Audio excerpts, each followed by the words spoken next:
you should see a banner at the top that tells you that it started. So there we go. Yeah, all good. Thank you, Fantastic. Emma. Hi, so I'm Kiki. I work for Mentor Morn on the Smart Towns Wales project. So I just wanted to give a bit of background about how this project came about before we get started. So for those of you who don't know, Mentor Morn is a social enterprise that works on a range of different projects, from tidal energy to agriculture and food to smart towns. And we've worked with data and technology for some time now. So we set up Patsroom, which is an open access data sharing platform. And kind of off the back of that, the year of Smart Towns came about.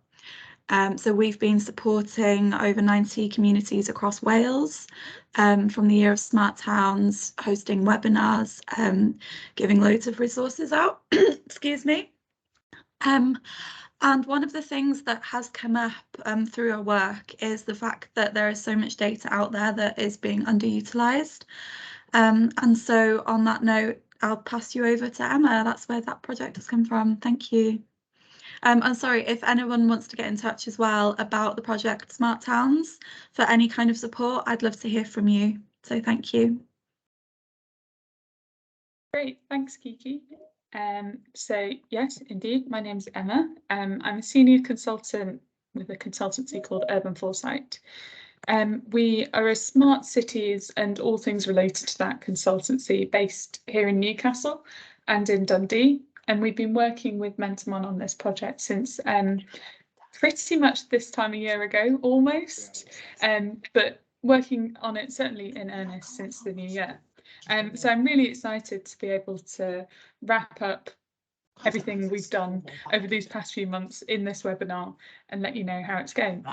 So if you have any technical problems, do just let me know and shout out whilst I'm presenting, because otherwise I'm going to be clattering through these slides without knowing. But let's get started. So the question that we're looking at today is, how can towns in Wales get better at using data? Sorry, I'll just let people in the lobby. There we go. And we've sort of broken this down into a few other sort of sub-questions. So first of all, why do Welsh towns need data? Secondly, what data is available in towns in Wales? And then what are the barriers and opportunities to towns in Wales getting use out of this data and deriving value from it? And finally, the recommendations that we formulated on how smart towns can use data, how can smart towns data use be accelerated across Wales? And finally, I'm really hoping that we do have time to have a Q&A at the end of this session, because it would be great to hear what you all here think about the results and the findings, especially because so many of you were interviewed in the process of developing them. So to kick things off, our first little question is, why do Welsh towns need data? And Kiki's already given a bit of an overview of it and the idea behind the Year of Smart Towns project. But just to give you the context of where we're coming from at Urban Foresight, like I said, we were originally set up as a smart cities consultancy, but that's not really the only thing we do anymore. The concept of smart cities is about tackling urban challenges through digital connected technologies, which are deployed in conjunction with community engagement. So cities face lots of complex challenges that you'll all be familiar with, the likes of climate change, an ageing population, the impacts of COVID-19 and their mitigation methods, to some more local place-based challenges like congestion, health and wealth inequality, or difficulties in public service provision in certain areas. And this is a huge market. It's now estimated that the size of the global smart city technology market is in the region of $100 billion US. And in the last 5 years, it's certainly the case that this industry has matured beyond just the technology. It's now accepted that top-down technology deployment, digitalisation and connectivity cannot exist in isolation. And these deployments must now also be included with other practices that create governance and decision-making and builds capacities within communities that are affected by the challenges. And so far, typically we've seen that governments and investors have been pulled towards the scale of the challenges and opportunities that exist in large, densely populated urban areas.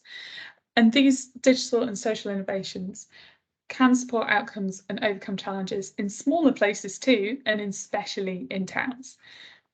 So towns present a different context for smart place tools. Many urban challenges are a result of density and high demand, but many rural areas face the opposite challenges of depopulation, of distributed services, and of poor connectivity. But smart approaches can still help here. Digital technology can support the likes of these examples that I've put up on the slides. They can support planning decisions. They can help with service delivery efficiency. They can help place-based investment decisions to be more informed. And more besides, community and citizen engagement in these projects can help to empower local communities to shape the future of their town, and using the right mix of sensory technology, data capabilities and governance can support economic development, with a clear offer of identity, connectivity and strong public services drawing both people and businesses to towns. So after several decades of focus on smart cities, now countries all over the world are starting to look at smart towns and villages, including in Wales. So there are specific challenges in Wales that towns face that can be addressed with the deployments of smart city technologies. And it's interesting to note that most people in Wales live and work in smart towns, and they experience the general challenges that you would expect to see of living in a rural area, including accessing services, having plenty of choice about these services, having access and choice in education and employment opportunities, and of course, digital connectivity. In Wales as well, the region is typified by these pretty bad relative measures. It's a weak economic region compared to the rest of the UK. It's got less skilled working age people than the rest of the UK. It's got lower earning levels and high self-employment levels.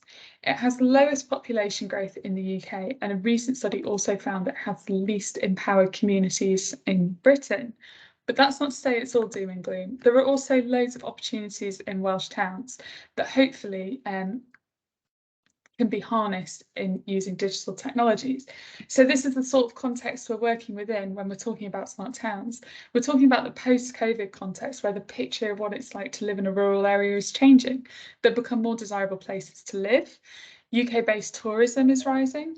Physical shops are more valued by their local community, and local councils and the powers they have to make big, difficult decisions are actually a bit more appreciated, according to our research. Wales also benefits from having loads of natural assets for the benefits of tourism and renewable energy sources. And it's also got 376 historic town high streets. Many of them are historic, and many of them are also award-winning, such as Trefi, which won the UK's Best High Street Award in 2020. And these are areas and hubs that can offer a focus for social and economic development. We're also seeing some big trends across the country in place-based development, where current trends we're seeing a move away from high streets being seen as retail anchors and more of a focus on the sort of social capital, green and blue infrastructure use and other asset-based development that they can use to help a town thrive. And we're also seeing national policies that are extremely ambitious about the health, well-being and economic prosperity of these regions. So it's an exciting time to be involved in helping Wales to grab some digital connectivity opportunities. So in this context, smart towns could provide more efficient services, more empowered communities, and support decisions on creating and managing high-performance town centres. This would address some of the long-standing challenges, but also make the most of this particular moment that we're seeing, where policy leadership, post-COVID social changes, and an interesting technology landscape have been combined to help people be interested in the opportunity of smart towns. And this is the potential that led to the Year of Smart Towns project that Kiki introduced at the start here, which is aimed at helping towns to use digital technology to support economic growth. Now, let's circle back to the whole point of this webinar. We're here to talk about data. So Urban Foresight were commissioned to take a look at the role of data in this initiative and how towns can go about making better use of data as they become smart. So just to start at the very, very basics, what do we mean by data? They're just sets of facts, they're information, they're statistics. They can be qualitative, they can be quantitative, they can be collected using incredibly smart connected sensors, or they can be collected using paper forms that people fill in. And these values are often related to objects, events, locations, people. And individual data or data are just single units of information. But aggregating them together, combining them with other data, processing them in some way, or otherwise applying them means that they can translate into knowledge and become a basis for decision making and action. This diagram on the screen here shows that in a smart city, we like to think of the physical infrastructure having layers of technology underpinning it that help the delivery of smart services and enable the delivery of efficient, appropriate services. And data is a key component and a full layer in that system that enables the practical application of digital technologies to value-added services and providing solutions to challenges. So the headline is, data about towns is a really valuable tool for communities, businesses and public authorities to make decisions and reach solutions. But obviously in our research, we didn't just stop on that headline. We did loads of engagement. We talked to people from 19 different stakeholder organisations. And when we did so, we identified a really wide range of strategic and operational benefits, from planning future resource use to making nearly real-time decisions on how to target services. That this sort of application of data could deliver. We listed them all out and we categorised them in this framework of the pains relieved, the gains created and the jobs completed for different groups of town stakeholders. So here's some examples on the screen. So pains relieved are the sort of negative experiences that stakeholders have that could be alleviated in the application of data in a smart town. So for example, councils may experience some frustrations when they're trying to deliver services, like emptying bins that are not full. If they have more data about how full those bins are, that would be a pain that would be relieved.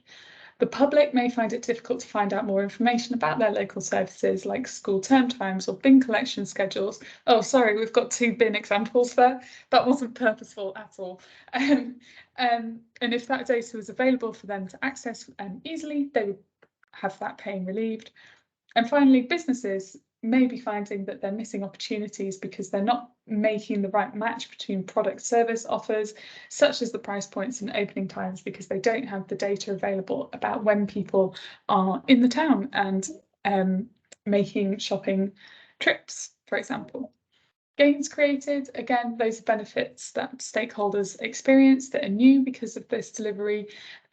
So that includes new access to new data sets like noise and air pollution that can help to inform planning decisions, or interesting aspects that could attract tourists like wildlife appearances, or more information about people who are visiting a town, like their spending profile, where they're coming from and why they're visiting, that could help a business to make strategic decisions. And jobs completed are tasks or obligations that stakeholders are already doing that could be facilitated by smart towns use. So a really big one is completing freedom of information requests, and councils save a lot of money when they have data readily accessible that helps them with that. We've also got the members of the public completing public processes that they must, like paying their council tax, and businesses planning and designing new products with more data available. So there's just some examples of the different value that smart towns data use can deliver to different stakeholders. We listed loads of them out and ultimately determined a vision for what data use in Welsh towns would look like, which is where data is used to make decisions that result in the development of Welsh towns at any level and on any timescale. This vision has been held up throughout the rest of the report as the state that we're trying to progress towards, and we talked to a lot of different stakeholders about getting there. But more on that later, because first of all, we were still looking at the context that they're working in, and we wanted to know what data is available in towns in Wales. So we conducted a data audit. We found that there was 179 separate sources of data relevant to towns in Wales. Some of these 179 sources were whole databases in themselves that contained lots of different sets of data. So that's an awful lot of information. We crunched some numbers, and I know that the numbers on the screen there might be quite small, but here's what you need to know. We found that most data sources are presented in CSV format, that's comma separated values, which you can open on Excel and then crunch with quite easily. Or as spatial data, which requires digital mapping tools. We found that most data sets are open for public access, and we found that most are refreshed annually, and that many data sets are dynamically refreshed. So over 50% of data is either updated on a rolling basis or updated every year, so it's relevant and it's up to date. So this audit really did demonstrate to us and to wnaethom that the scale of the potential for data use for decision making in Welsh towns is pretty big. There's a lot of data there already.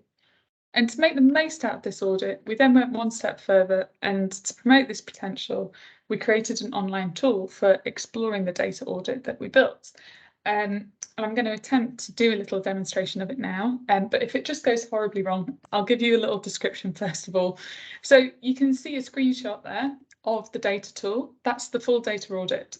So all 79 data sets were processed into this little tree diagram that you can go around and click through and explore where this different data is. And it includes a link to the data's location, so you can follow that and find yourself able to download the latest data set.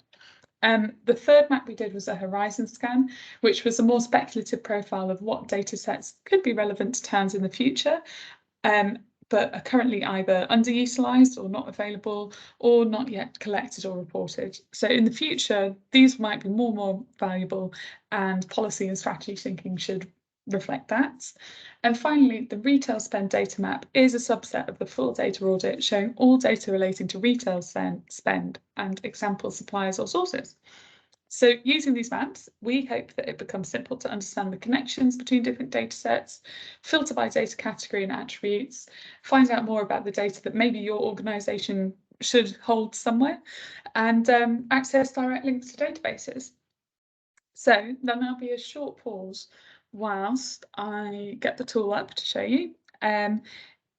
And whilst we're doing that, I'll just double check that nobody's having any technical problems, and feel free to put something in the chat if you do have any problems, but no, that appears to be going okay.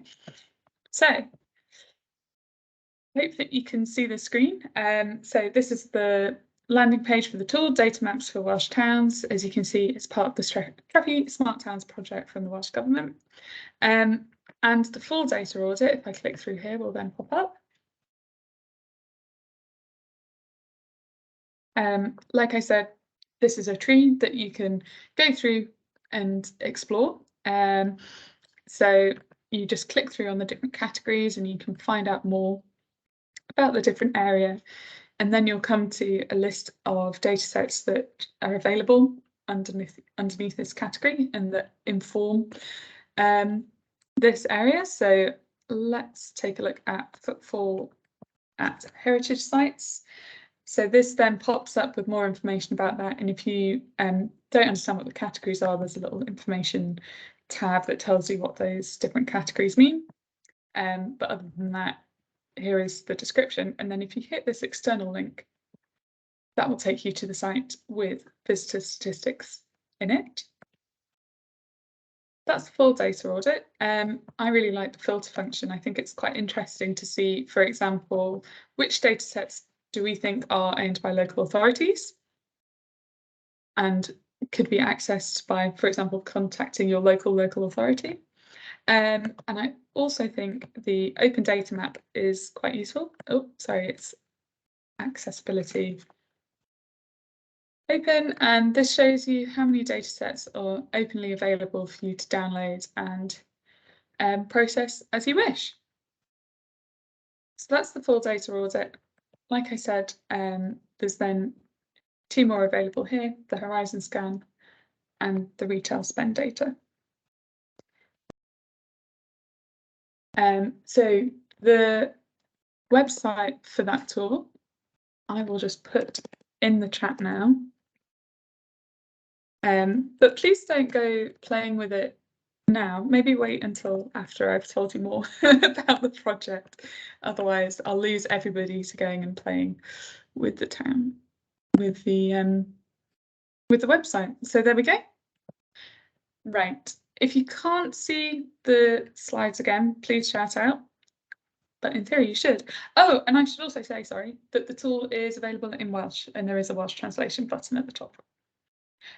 So just to highlight there, you may be wondering, why is there a third map on spend data?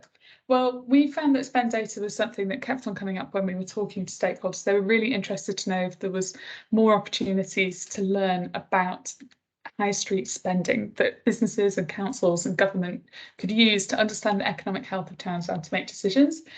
So we did a specific audit on this and we looked at how spend data could be used by towns. We found that there's lots of different ways of finding out about spend data. So there's localized spend data, which is where data sets that give information about spending in shops at a geographically local level and on a per transaction basis. And here are some examples of the kind of sources that you could get that from. Aggregated spend data was where data sets are collected over a longer timescale or a larger region. Linked data sets are not necessarily giving information about specific transaction amounts or times, but they could give information about aspects that are correlated with spending. And a really common example of this is footfall. Incidental spend data, again, this is not directly linked to spending, but includes data on how people may travel to town centres and spend their time there. So examples here include EV charge rates, and so how many times people go into towns to charge their electric vehicle, and so on. So this review ultimately concluded that tracking consumer spending against their socioeconomic profile and finding out more about the spend levels of people visiting your towns and why they're visiting and stuff is actually a real challenge, and it is possible, but it's quite an investment. And it could also pose a bit of a reputational risk because some of the methods they use for collecting, that suppliers use for collecting this data, aren't necessarily transparent. So one key limitation of these spend data solutions is that often you're relying on a supplier to provide it, and they will use a platform for you to access that data and produce reports. And there's generally a bit of an inability to get past that and access individual levels of data points. It's important to consider the impacts of tracking consumer spending. Whilst it allows insights into consumer habits, the implications of consumers being aware of this level of tracking has the potential to influence their decisions on making use of services, and you might ultimately risk isolating them. There are still questions around how effectively this data can then be utilised to increase consumer spending, and ultimately you also should consider the fact that there's quite a time lag on a lot of the times that this data is collected and processed.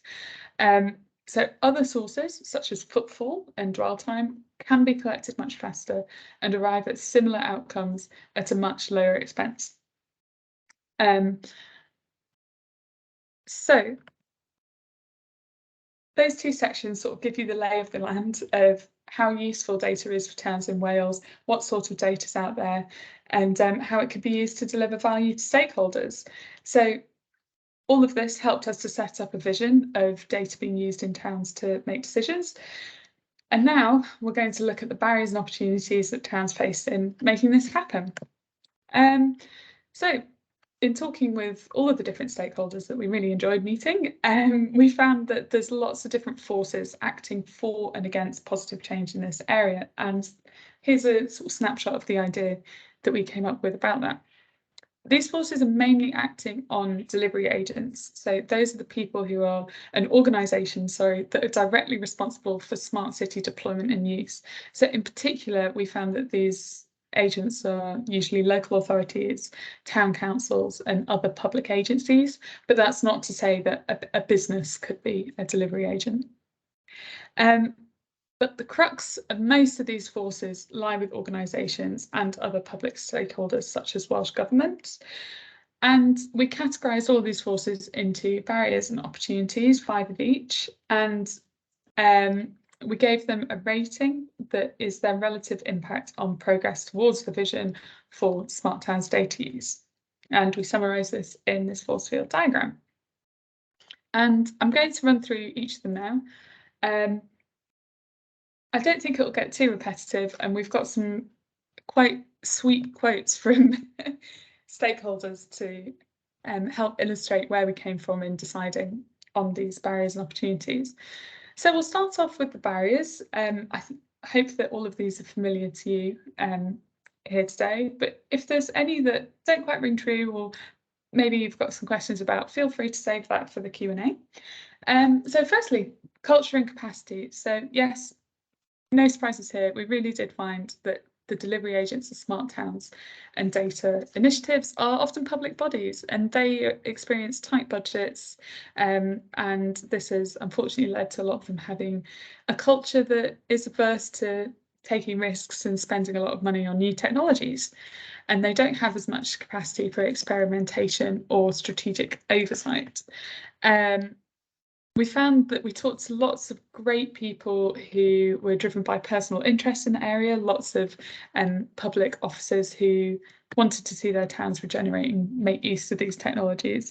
But that's not helping with an overarching sort of strategic priority coming from council level, where there's a lot of competing priorities and not as much coordination. So we found that people reported that they didn't like there wasn't a collaborative culture, and they didn't like that people were struggling to accept changes, adopt new technologies and adopt new practices. So that's the sort of crux of this culture and capacity thing. Crucially, something that we see quite often as well is that people said that councils were too often making investments on a project by project basis instead of having this, overarching focus and strategic direction. So next up, data literacy and confidence. So we found, talking to lots of different people at lots of different levels of understanding of what data use means, all of them said it would be really nice if data skills were uplifted across the board. So that's everything from people understanding basic statistics and knowing the difference between a mean and a median, to people who are managing complex SQL databases. It would be great to drive up these skills across all of them.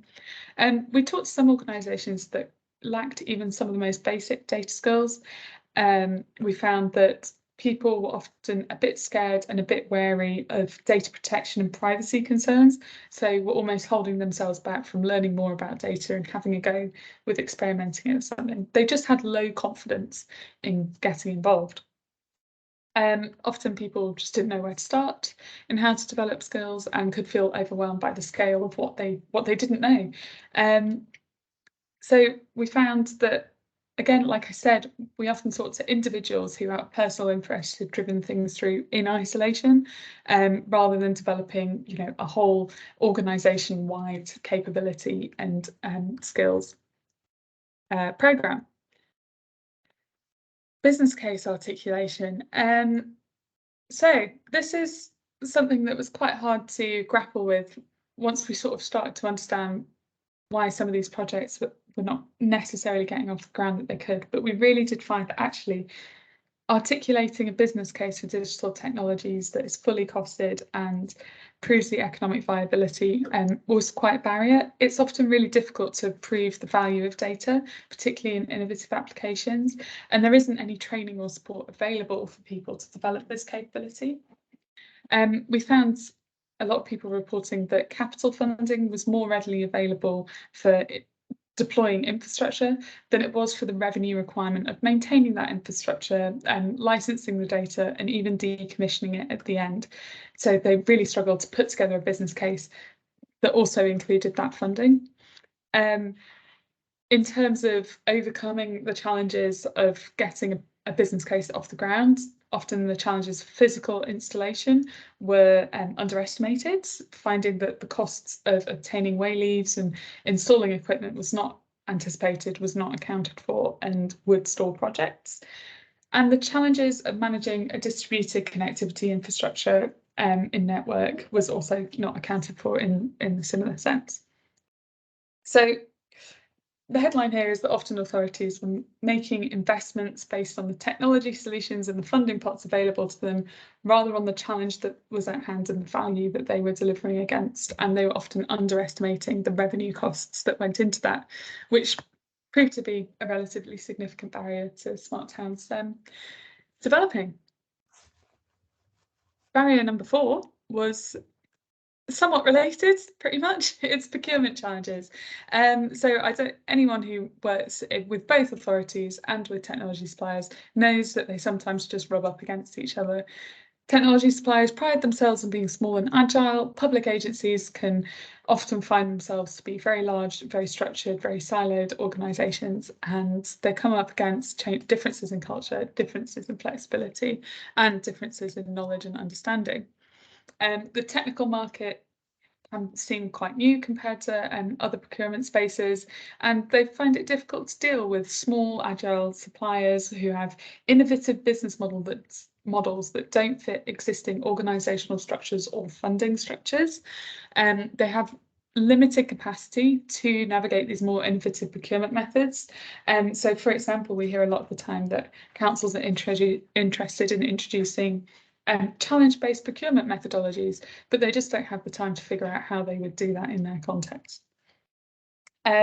So consequently, we found people are reliant on personal relationships with suppliers or recommendations from someone else they know who's used a certain supplier.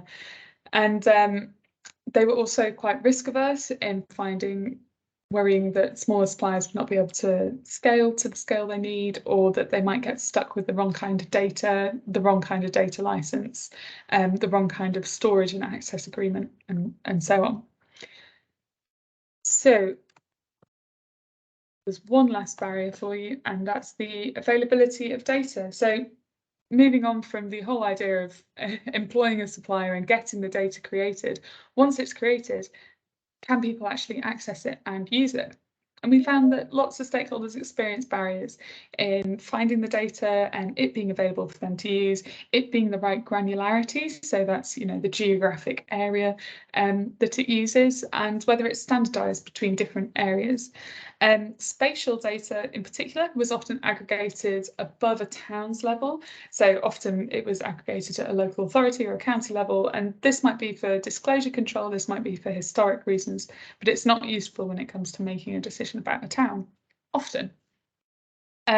Operational data, things like bin collection schedules, are not standardised across councils. There are plenty of data repositories. Like I said, we found that there's loads of data available in Wales, but they also have different types of data and different kinds of data owners. So you need to be quite data literate to be able to move through them and figure out which ones are useful to you.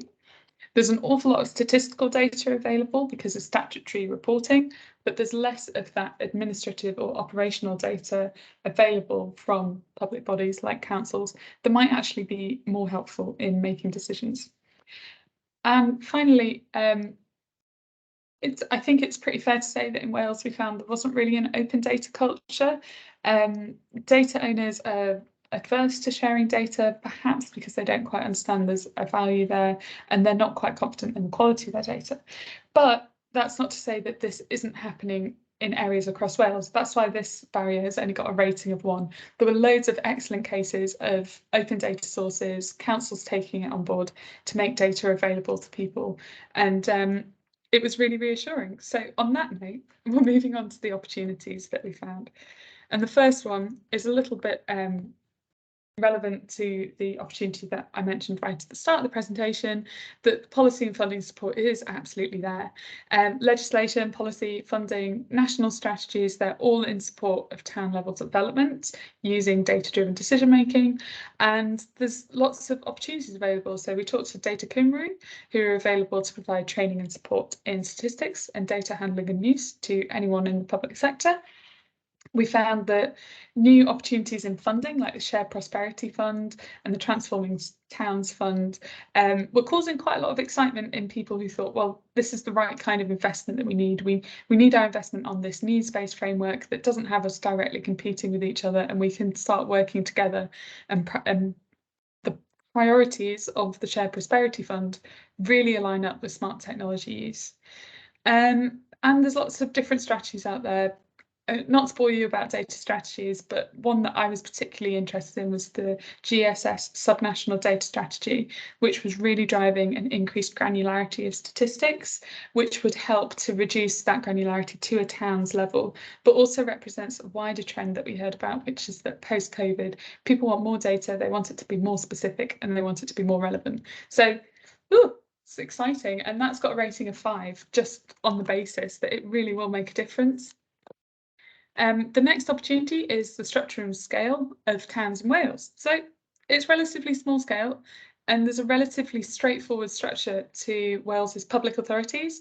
A lot of their councils have the same structure between each other, so best practice can be developed in one council and then replicated in another, and the data can also be standardised between them. The towns themselves are of a small scale, and typically, we heard, a lot of their land is owned by their councils, so they could be used for testbeds or service innovations. There's already lots of, we kept on probing, oh, would it be an interesting recommendation to set up a data network? Actually, there's lots of established networks and personal connections across these councils in Wales, and there's new formats coming up all the time. So the corporate joint committee is being established, which would help enable larger scale strategic economic investments across regions. And we were quite impressed to find that Welsh Government itself is very agile and reactive, and the officers work across 6 different groups. So if there's benefit in one, they'll be able to translate a benefit across to another in changing working practices or so on.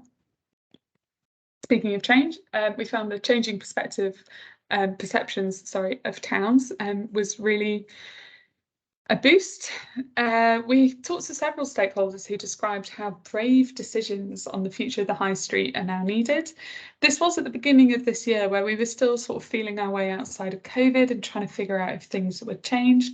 But ultimately, what COVID's measures has left us with is a culture of radical change.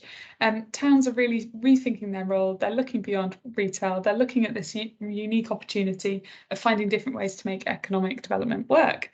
There's a growing focus on placemaking, including using natural assets and green and blue infrastructure. And the interdependencies of towns has been recognised, and this is reflected in, for example, the structure of the Shared Prosperity Fund. So towns don't just sit in isolation, they're not competing with each other, they're interdependent. People travel between them for different services and for different opportunities. So what are the unique assets of those towns? How do they interface with each other? And what can be done to, increase the benefits that these different assets and connections bring to each of the towns? The next opportunity is in the digital technology market. So it's a thriving market. I know earlier maybe I was a bit disparaging saying it's full of small agile technology companies that don't recognise how towns work. That's not necessarily the case. It's growing really, really quickly, and there's lots of mature businesses out there. And there are towns that have already proven that they've taken on these technologies and they've got benefits from it.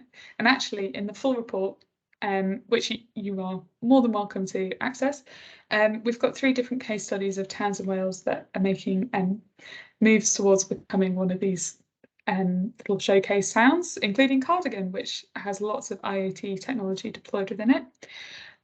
So yeah, it's a well-established market. The benefits often proven and often aligned with local councils' priorities, and similar organisations sort of elsewhere in the UK, including in England and in Scotland, are making sort of further along in their journey and their maturity. So Welsh organisations can learn from them. We've also seen quite interestingly a real acceleration in the use of digital and data post-COVID. So there is increased interest in and demand for statistics and digital technologies and the sharing of data, and there's an increased public awareness in it.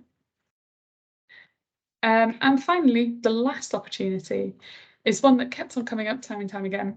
It's almost the case that you're starting from scratch when working in smart towns in Wales. The Welsh towns, they're primed, they're ready, this policy and funding environment is there, and often they don't have the complicating factors of legacy technology infrastructure or practices. They could leapfrog straight from no technologies to the latest technologies without having to decommission anything in the process or account for certain working practice or so on. So there's lots of established smart technology practices from mature smart cities that could be replicated, such as challenge-based approaches or co-creation and community engagement to help empower the local community as part of this process. There's lots of other assets in Wales as well, tourism, renewable energy, the public housing stock that would really benefit from smart technology use and offer new opportunities for collaboration. And in general, everyone we talk to recognised that there's a great potential for smart technology and data use and wants to see Wales make use of it. So we really thought that that was an opportunity and for the better.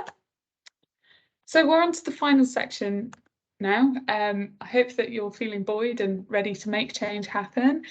And here are some recommendations from us about how this could be accelerated across Wales. So we sort of came up with these recommendations, having talked to people and worked on this. There's 55 separate recommendations, and they address the barriers and they harness the opportunities that we recognise through this research. We prioritise them against their alignment with achieving the Smart Towns vision and map them against the timescales and complexity that they would want to see in their implementation. So they almost come up as a prioritised list of how you could move forward. It's worth saying right now, I know that Welsh Government funded this research, but this is not government policy, so don't get getting any ideas there.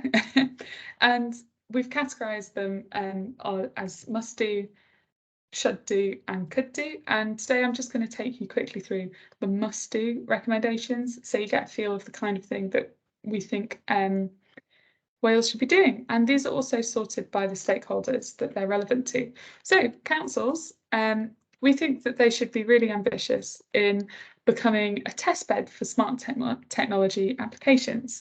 Could they take on board a new solution and be the first one to try it out? Because the scale is right. They could just be a great proving ground for truly innovative solutions. And councils should explore ways to position themselves as being open to that kind of opportunity. We also think that it's really important for them to create cross-cutting top-down digital programme boards. So a case study that we looked at was Digital Powys, where Powys Council had taken a really strategic approach to creating a digital programme board that ensures that all directorates are progressing at the same rate and that learnings are shared between them and that there's lots of synergies and collaboration opportunities being captured there.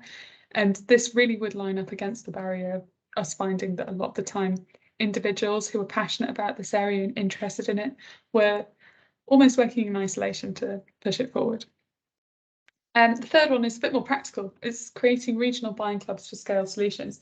So a lot of the smart solutions are best deployed at scale. I think one of the best examples of this would be a smart parking provider, which would really only take off if it's introduced regionally, not at a council or at a town's level. And this is how it would best get taken up by users and deliver value to them. So, and also buyers could get discount rates if they're larger. So perhaps a regional body should take responsibility for coordinating this. And we heard a lot about the role of the new CJCs, maybe the city deals or the growth deals, or the bids could work together to take on that role. Speaking of bids, we came up with some recommendations for them in and of themselves, because we really felt that they had an important role to play in helping businesses to move to progress towards this vision. The only must-do recommendation we had for them was that they should bulk buy data licenses. So data licenses can be really expensive, but they should broker these licenses with suppliers and then make them available to all members, either through the dashboard that suppliers have or by creating a really accessible newsletter or report for their members. Next up, our recommendations for Welsh Government, and yes, there's a lot of them. We really think that they have a big role to play in helping to drive this vision forward. And we think a lot of it is sort of a mixture of nice implicit cultural things and explicit practical things. So on the first, on cultural things, we think creating a smart town standards for certifying towns would really help to demonstrate leadership and ambition and help to promote the efforts of towns and motivate others to build their smart towns capabilities, just to check that no one's sort of trailing behind and everyone's interested in getting certified in this sense. We think that Welsh Government should develop a testbed, lighthouse or pathfinder project that could build awareness and momentum in smart towns. And for example, could Wales aim to be the home of the first fully smart town by 2030? Or could they make sure that every town in Wales is covered by 5G by 2025? It's just something that would help to build awareness and facilitate shared learning and benchmarking and motivate the towns to be ambitious and build on the opportunities facing them. We felt that spending data is really useful, and it would be great to see the Welsh Government make it available to councils through a central licence, perhaps in coordination with the bids.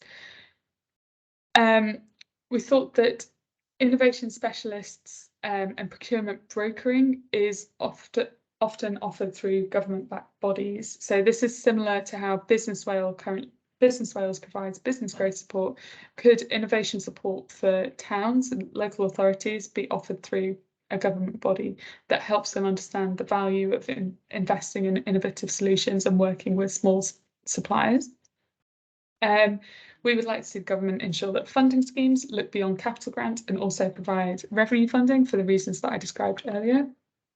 We would like to see a central body or network for promoting smart technology and strategic data use across Wales established. It could be newly formed, or it could be from an existing network, like one of the ones we identified during our research.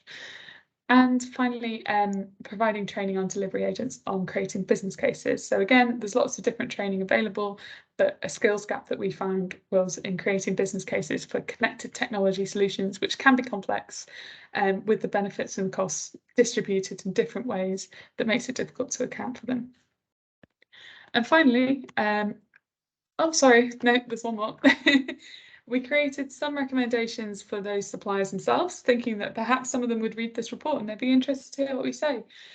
The headline message for them is: do consider the needs and challenges of towns. Make sure that your solution is directly lined up against them.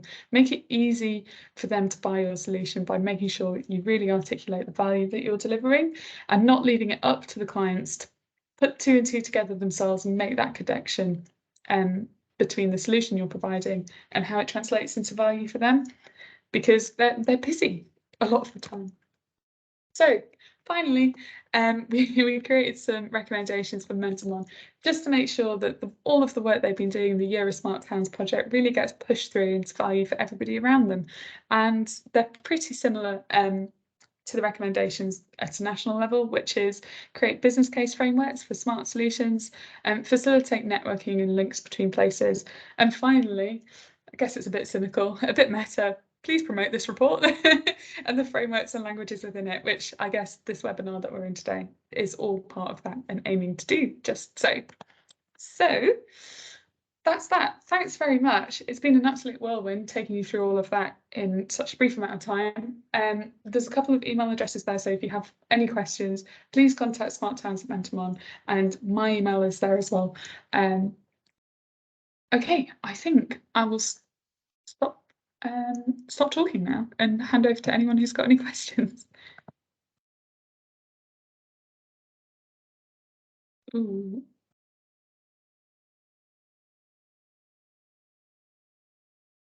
Well, feel free to just sort of raise your hands in the Teams window.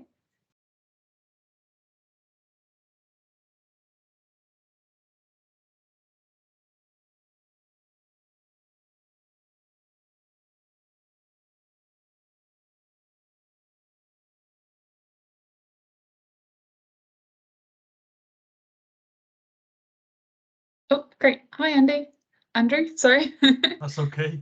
Yeah, thanks for that. That's, really informative and an excellent piece of work, and certainly moves us forward. In what we're trying to do. Clearly, there are a number of recommendations there for Welsh Government, which we need to consider alongside other key stakeholders.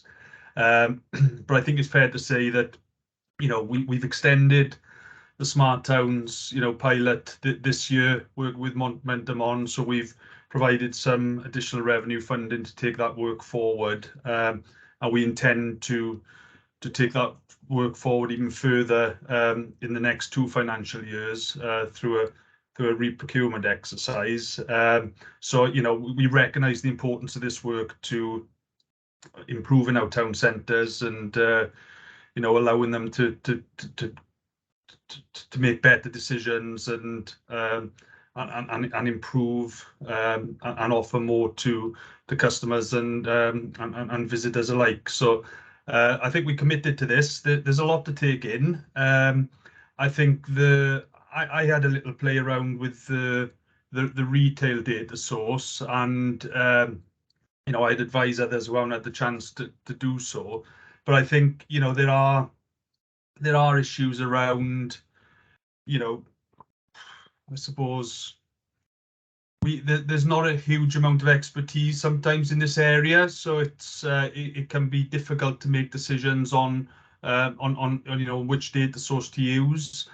So I think you know, it's important that organisations come together where possible and ensure best value for money in this space. But I think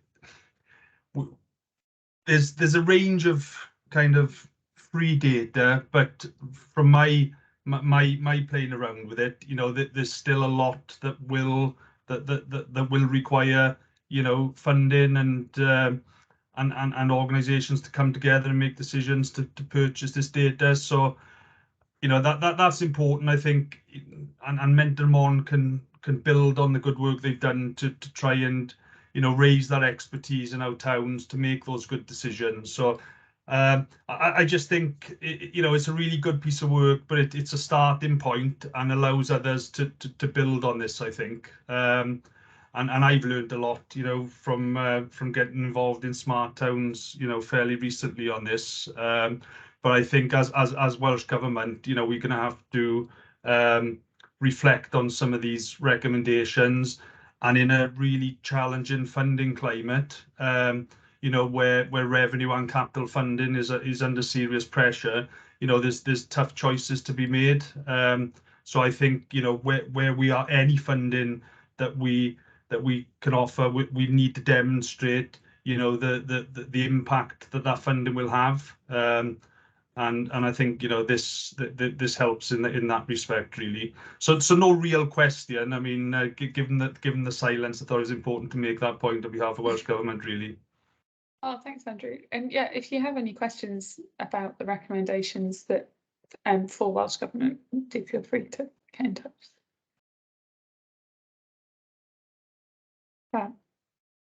Owen, you've got your hand up, and Andrew, I hope you're happy to move on. Yeah. Hi, Emma. There's a question as well as a thought, really interested in your reaction to this, but I kind of, as you know, we've been working in the same field as you in terms of sort of digital placemaking, trying to combine technology and place planning in Wales. And I have this question really, because a lot of the problems and the barriers that you identified are really at a level much higher than towns. They're kind of local authority governance issues, aren't they? And if we think about how smart cities have evolved, they've kind of been driven by city governance. And I just wonder how helpful it is to talk about smart towns in Wales, and should we be talking about smart places and local authorities in a way? Is the infrastructure and the problem solving and the kind of the way that this is going to get delivered much more at a local authority level, of which towns, rural areas, villages, coastal resorts, whatever they are, therefore benefit? So it's not trying to undermine any of the work that we're both working in. It kind of just seems to me that in a nation like Wales, kind of thinking about it just from a smart town basis might actually also be a challenge. But then I also, to kind of slightly sort of put that on the other side of the argument, I also can see the advantages of having like an ecology of technology and smart places evolving in Wales that kind of builds up the evidence from the ground up. So it's kind of answering my own question, but I just wondered what your thoughts were on that. Yeah, sure. So I definitely see smart place development at any scale and anywhere as being multi-layered. And I think at the start, when we talked about how smart cities and working practices have developed to not just be about technology deployment, obviously that's very important. You need to deploy the connectivity and the sensing technology and the infrastructure on the ground, and the people who have the budgets to do that and are able to deliver those sort of scales of deployments tend to be at a higher level, and it does come top down. But this needs to be met with bottom up engagement and co-creation, challenge development, the sort of things that works with stakeholders at a much more granular level, to help make sure that this is delivering value for them. So in anything where you're deploying a new technology from a high level, you should be making sure that that really filters down to those at a lower level. In terms of what people and stakeholders at a lower level can then do on their own, I think that's where it's really nice to think about what data is available to them. Can they make decisions and use other resources that are available to them? And if it isn't available to them, why not? So, for example, if you're wanting to, I talked to a business district that was desperately trying to get the local authority to reduce the parking rates in one of its car parks because they believed that that would improve footfall. Now, they weren't necessarily getting anywhere with that. They didn't have the data to back up their hypothesis. But if the technology and the infrastructure is there, hopefully they could then use that data and work with the local authority to prove their hypothesis. And that would be certainly a great ground up sort of challenge addressed at a local level. But yes, certainly the technology needs to be there to measure the footfall and run the pilot from a higher level. So it's important, definitely. Cool.